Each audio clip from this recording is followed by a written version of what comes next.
Hey guys, welcome to a new video. So today I've made another unportable Lego console. So last time we did it with the Game Boy Advance SP. Let me go show you it. I've done it on this little guy right here. Look at this boy.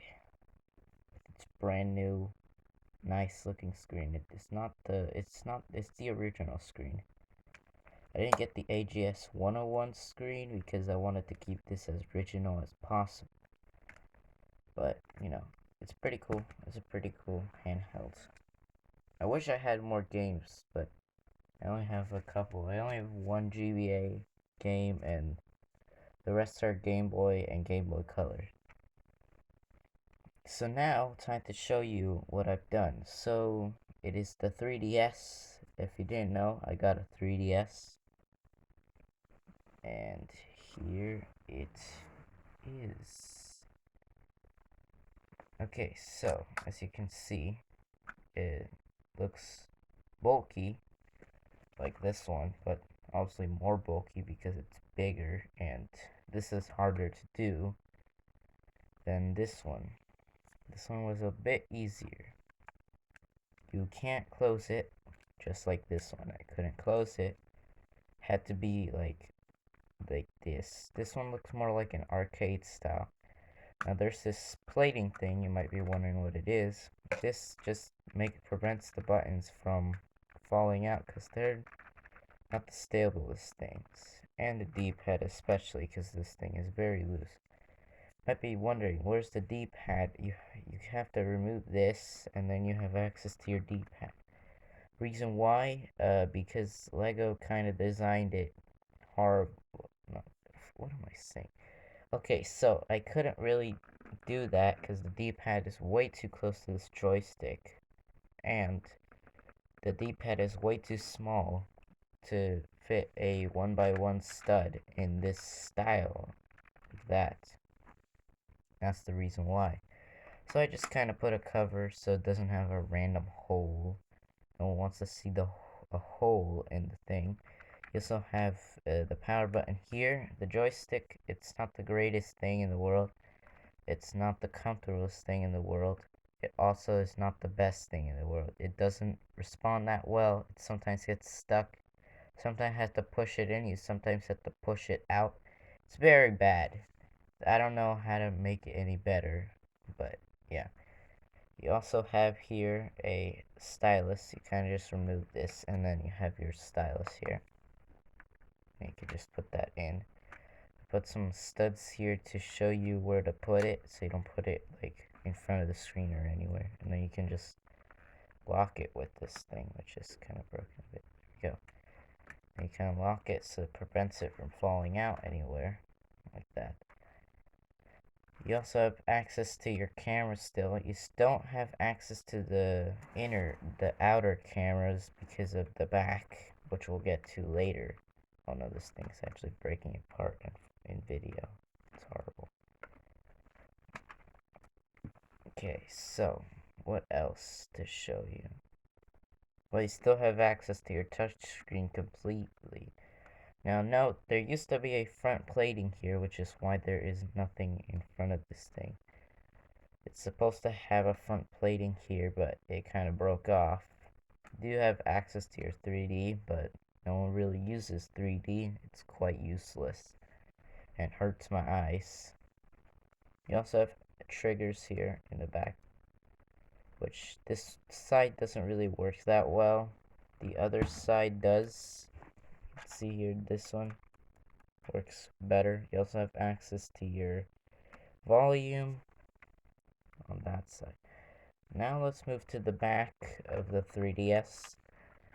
And as you can see, it hurts your eyes since there's so much holes and Technic stuff. And actually here is a door to access your games. How else are you supposed to change games?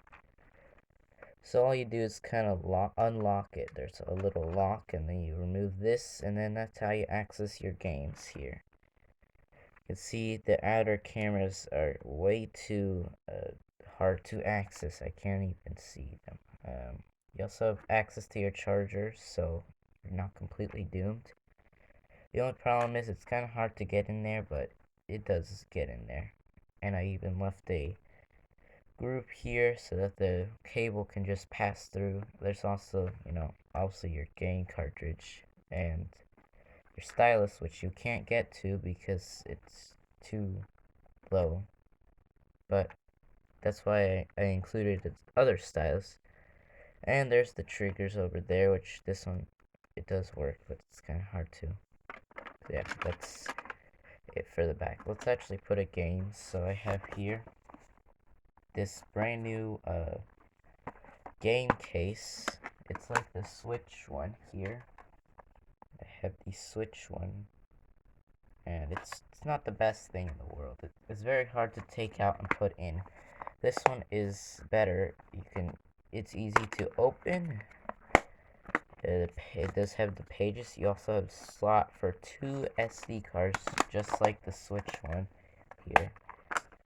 Over here, but these ones are obviously huge because the SD card on the 3DS use normal size SD card, not micro. You kind of just flip through pages. You have all your games here. So which game is your favorite here? We have Tomodachi Life. I really like this game. But the only thing is it mostly utilizes this touchscreen, not really the buttons. You can use the buttons in some parts, but very little. And this game is endless fun because it's endless. There's no end to the story. You have Transformers, not my favorite. Sonic Boom. People say this is a horrible game because the Sonic Boom, the first one was bad, and this one is the same plot. But really, it's not a bad game. It's just, another one of those 3DS games. Batman for the DS. I have Batman 2 for the Wii, but I now have the first one. Now I'm just missing the third one to, have all the Lego Batman games. This is my only DS game. And moving on to the better games, also known as the Mario games, we have Mario 3D Land, one of the best games. Not really a good one for this type because you mostly utilize this joystick, which is horrible. Mario Kart 7 is not very good one for this thing specifically. Mario Kart 7 itself is a good game. It's kind of boring at times because there's not much of a roster. Mario Tennis Open, it's okay. I don't really play tennis games. I prefer to do it on the Wii because the motion controls. New Super Mario Bros. 2, it's an okay game. It's not as fun as Wii. Wii is much more fun experience than Bros 2 because the motion controls and the fact that it's the Wii game. It's the Wii game. It's a Wii. The Wii's better than the 3DS. Everyone knows. It's sold more. And Super Mario Maker for the Nintendo 3DS. This one does both options. The half of it is the touchscreen, and the other half is using the controls. One is for building, and the other one's for playing. But, I don't know. So comment down below which one's your favorite. So let's see which one to play. Let's play some Sonic Boom.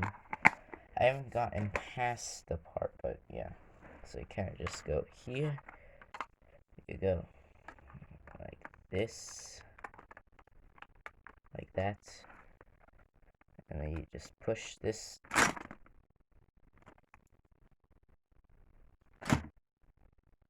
So that's it for this video. See you in the next video. This thing is broken.